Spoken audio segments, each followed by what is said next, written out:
Today we are going to be looking at lesson 2 of chapter 4. As you can see, is going to be comparing and ordering rational numbers. Couple things, just some friendly reminders here as we're thinking about when we're thinking about comparing. You're going to be looking at different types of numbers and putting them in order, sometimes from smallest to largest and sometimes from greatest to least. So please be careful and pay attention to those details. Putting in order as well. Rational numbers, rational number, that's going to be one of your vocab words today as well. But just a friendly reminder with rational numbers, a rational number is any number that can be written as a fraction. So we're going to take a look at some examples down here, okay, in terms of rational numbers. Just to take note as well too on your vocab for lesson 2 for today, you're going to want to complete not only rational number but common denominator and least common denominator as well. And we'll talk a little bit more about those as we go, okay? As I had mentioned earlier, rational numbers are going to be those numbers that can be written as fractions, okay? If we think about our whole numbers, for example, you would have 2, that would be a whole number. If we look at our other number bank over here, another example of a whole number would be the number 1, okay? I could take either one of those numbers and write them as a rational number. 2 can be written as a fraction, 2 over 1, so that's considered a rational number. Same thing with the whole number 1, okay? I could write it as, or we could write it as 1 over 1, which means it can be written as a fraction. When we take a look at integers, you're going to remember hopefully from chapter 3 that integers are going to be whole numbers and their opposites. So whole numbers in this case would be the 2 and the 1. You could also have -3, or I could also go ahead and put -1 in there. Those two numbers are also numbers that could be written as fractions, which means they're going to be rational numbers. Then I take a look at the outside at different examples of rational numbers. They have 20%. Remember, 20% would mean the same as 0.2 or 2/10. Okay, so I have a fraction there. -1.44444, that's the same as -1.4 with the bar over it, or you could write it as -1 and 4/9. So again, I can write it as a fraction. Another example could be the 2 and 2/10 repeated, or 1 and 2/3. Or looking at your other one out here, you would have 2.2 repeated. Okay, so those would be some examples that you could use and that you can look at in terms of rational numbers and what they are. Again, just think of a rational number. If you have a number that you can write as a fraction, it's going to be rational. If we can't write it as a fraction, then it's going to be what we would call it irrational, I-R-R-A-T-I-O-N-A-L. And we will talk more about those later. Okay. So again, today we're going to be looking at situations where we're going to have numbers given to us in different ways, and we want to be able to compare them or put them in order, okay? One of the things that we're going to have to do, especially when we're comparing fractions, is make sure that our denominators are the same, okay? So we would call a common denominator. Remember, the denominator is going to be the bottom number of a fraction. We can use the least common denominator, or the LCD, which would be your least common multiple. What we mean by that is let's say, for example, if I had the fractions 3/4 and 1/3, okay? What I'm thinking is what would be a number that both 4 and 3 would go into, or what would be a multiple of them? Some of us might choose 12, okay, because 4 times 3 is 12, 3 times 3 would be 9, 3 times 4 is 12, 1 times 4 is 4. Some of us might choose 24, okay? If we really wanted to, we could choose 48.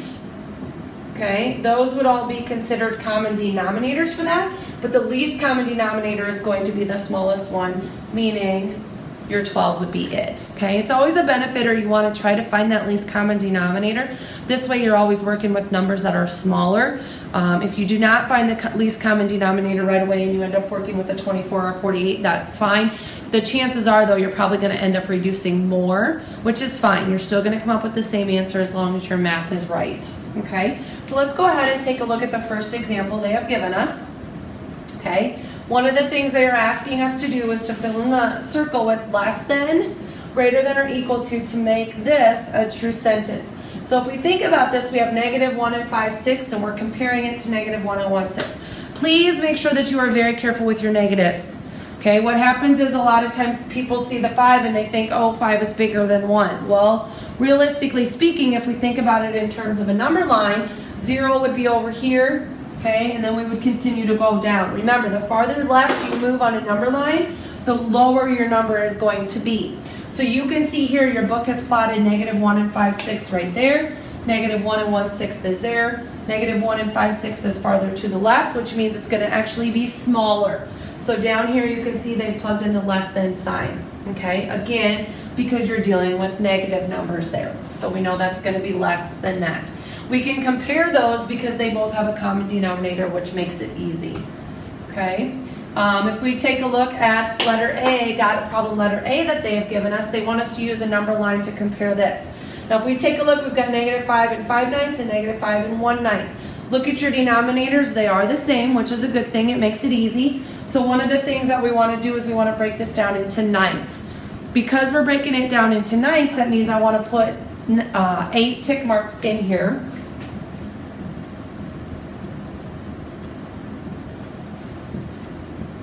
Okay, not the greatest in terms of evenly spaced, but they'll work. -5 and 1/9 would be here. -5 and 2/9, -5 and 3/9. And I'm just rewriting every other one for the simple fact that I don't want it to be too crowded. -5 and 6/9, -5 and 7/9, -5 and 8/9, and then that would be -6, which would be the same. My -5 and 5/9 is going to be here. So if I compare them, -5 and 5/9 is going to be less than -5 and 1/9. And again, that's because if I take a look on my number line, -5 and 5/9 is farther to the left than -5 and 1/9.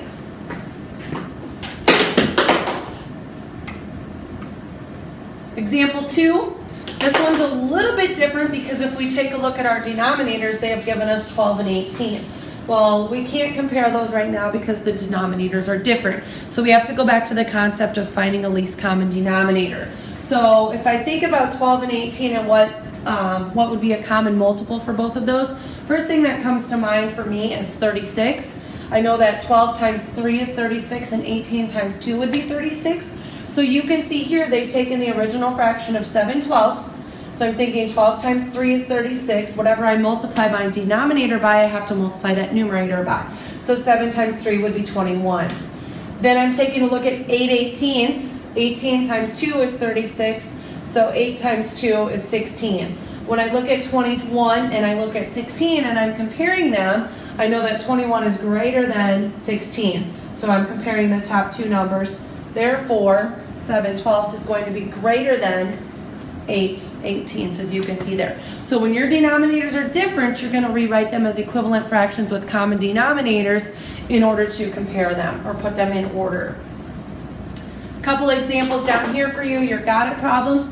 If you'll pause the video right now and complete these 3 and then check your answers.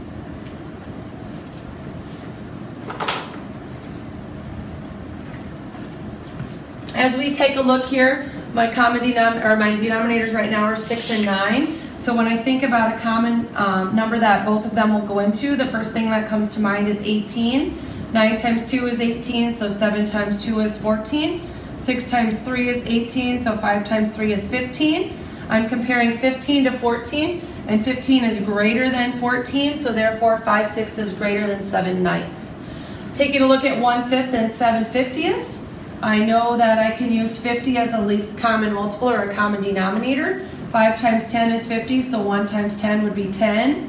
These are going to stay the same. 10 is greater than 7, so therefore 1/5 is greater than 7/50ths.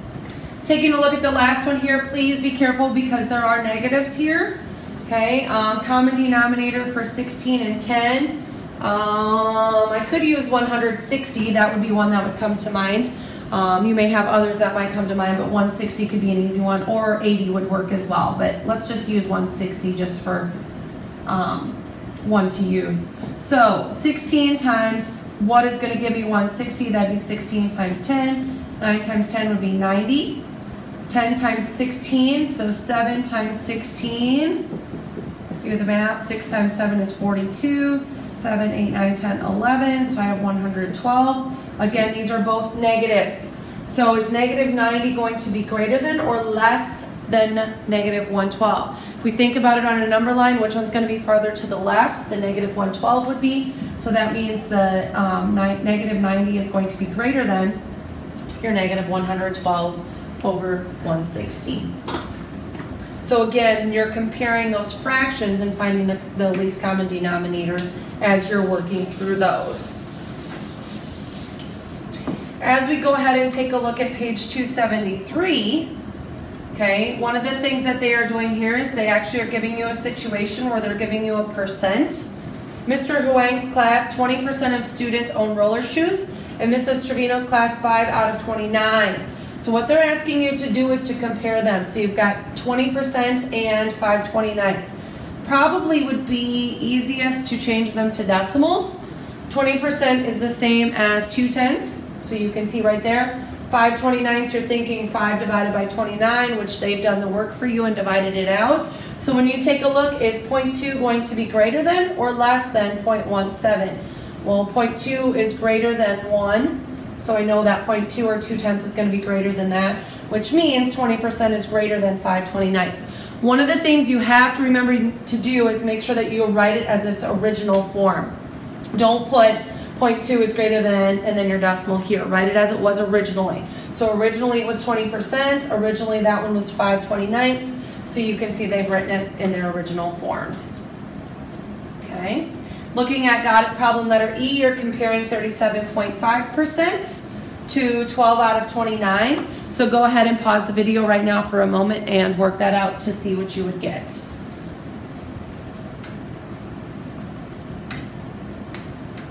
As we take a look, in second period it was 37.5% of the students. Fifth period was 12 out of 29. Which one is a greater fraction? The fifth period class is going to be the greater fraction, and hopefully that is what you came up with. Next part is you're going to be putting rational numbers in order. Here we're looking at least to greatest or smallest to largest. So what you're going to want to do is compare them. Please make sure you put them in the same unit.